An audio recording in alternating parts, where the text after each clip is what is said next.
Hello, my name is William Taylor, and today I'm going to present to you the difference between wired and wireless network features, security risks of wireless networks, and how to combat those risks. First, we're going to take a look at what's the difference between a wired and a wireless network. On a wired network, there's a hardline connection, such as cable line, Ethernet cables, or fiber optic cables. On a wireless network, it's run off of radio waves and microwave frequencies, such as like your cell phones, satellite connections, infrared signals, Bluetooth. First off, on a wired network, installation can be difficult due to the connection of every computer device on the network. So for instance, if it's a large business and they have multiple servers with multiple devices and computers, it can be difficult and it can be time consuming to connect everything to the network. It does have high speeds and bandwidth. It can reach up to 100 megabytes per second. And it's usually reliable due to the direct line of the high performance cables.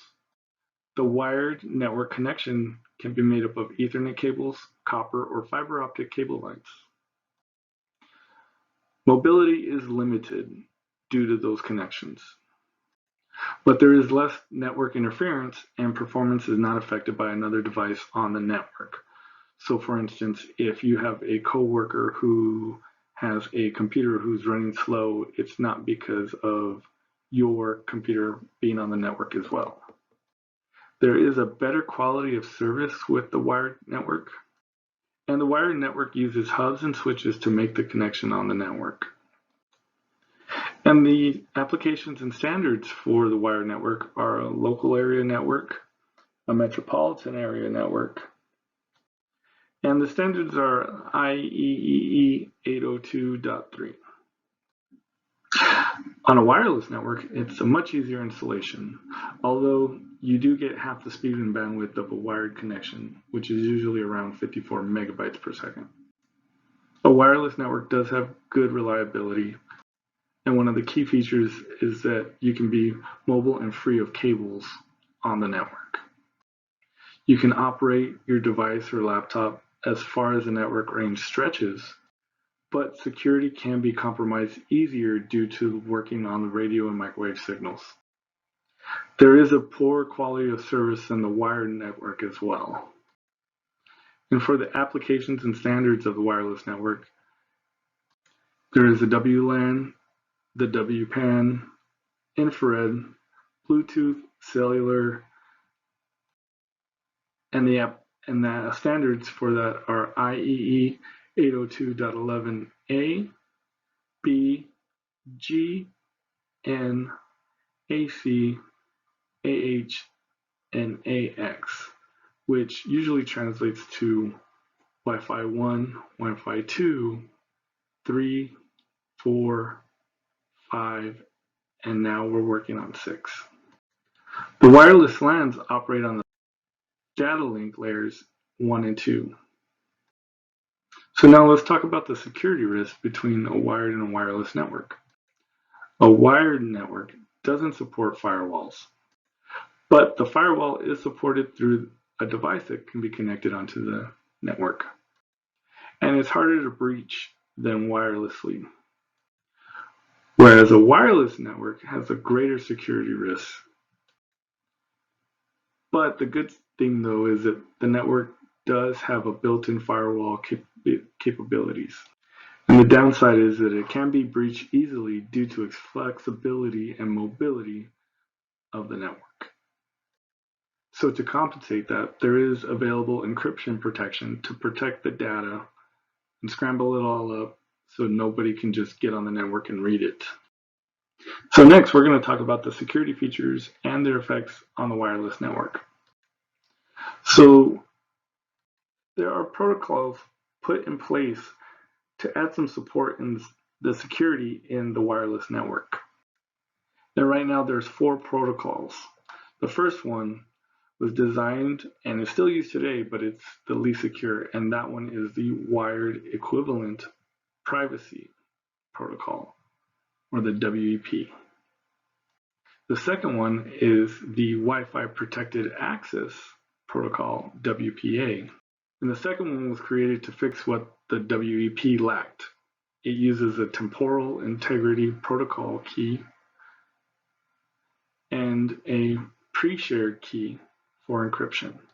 The third protocol is actually called Wi-Fi Protected Access 2, WPA2, and it has advanced features to the WPA with encryption capabilities and uses counter mode cipher blocking chaining message authentication code protocol, or CCMP for short, instead of the TKIP, making it the best choice out of all these protocols.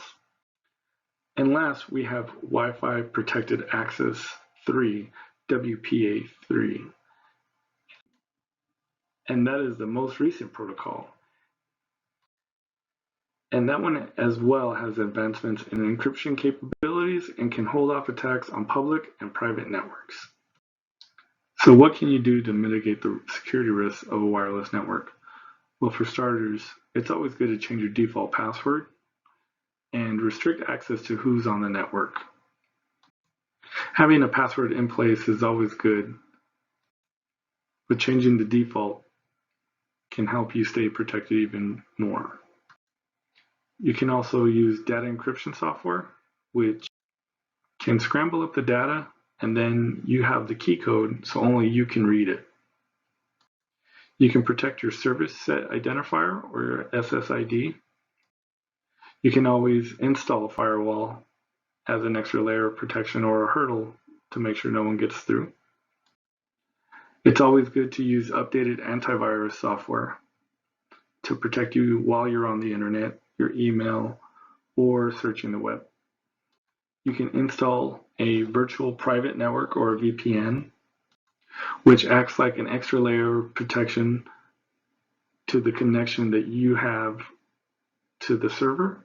So like, for instance, if your personal cell phone has a VPN installed and your company that you work for has Wi-Fi, it'll protect your data on your phone from someone accessing your personal information through the network. Another tip is to be cautious with file sharing or using torrents. Those sometimes have Trojans and viruses attached to them, which can get transferred over to other places on the network. You can keep your device current with the security updates to run its operating software. So always check for updates. Always make sure that everything's running smooth. You can always hide your network name from others outside. And you can also check for rogue Wi-Fi access points. So what does all of this mean? Well, there is a difference between wired and wireless networks. One runs on cables and the other runs on radio and microwave signals. With the gain of mobility and flexibility, you sacrifice with security and speed. So you got to give and take a little for what you're getting. If you're at home and you have a desktop and you have access with an Ethernet cable, it's probably best to use that than Wi-Fi. But if you have a laptop and you're on the go and you have antivirus software and a VPN and you've changed some passwords from their defaults to your personal, then that compensates for the mobility and flexibility of the Wi-Fi network. You can still protect your wireless network by being proactive with software, devices, and placing restrictions throughout the network to keep your data safe. Hackers and attackers are always looking for a breach in the network or a hole where they can get in and try to attack with software and viruses. So the stronger and quicker you attack, the better it is to protect your network. And with technology, there's always updates and advancements. So it's always good to check to see what is new, what are the new capabilities, and what's best for your setup. Thank you for your time. I appreciate it.